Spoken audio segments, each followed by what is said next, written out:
اعوذ باللہ من الشیطان الرجیم بسم اللہ الرحمن الرحیم۔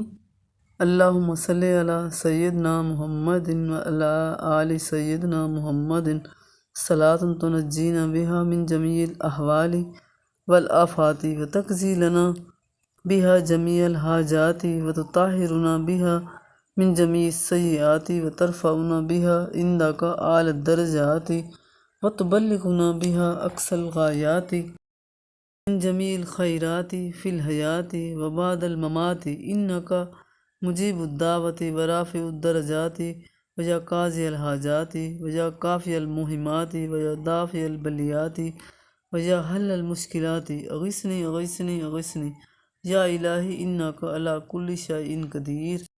اللہم صلی علی سیدنا محمد نبی الامی وآلہ وبارک وسلم۔ شروع اللہ کے نام سے جو بڑا مہربان نہایت رحم کرنے والا ہے۔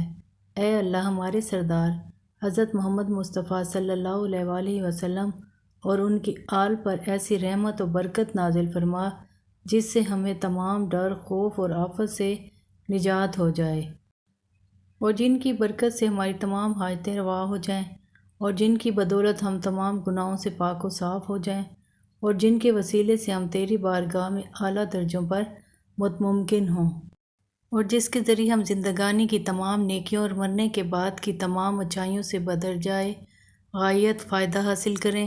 خدائے پاک، تحقیق آپ ہماری دعاؤں کے قبول فرمانے والے ہیں اور ہمارے درجات کو بلند کرنے والے، اور ہماری حاجتوں کو بر لانے والے، اور ہماری بلندیوں کو رفع کرنے والے، اور ہماری سخت مشکلات کے حل کرنے والے میری فریاد کو پہنچیں اور اسے اپنے حضور تک رسائی دیں۔ میری عرض قبول فرمائیں۔ الہی، تحقیق تو ہی ہر چیز پر قادر ہے۔ اے اللہ، درود بھیج اوپر سردار ہمارے محمد صلی اللہ علیہ وآلہ وسلم جو نبی بن پڑے ہیں، اور آپ صلی اللہ علیہ وآلہ وسلم کی آل پر برکت اور سلامتی۔ سبحان اللہ۔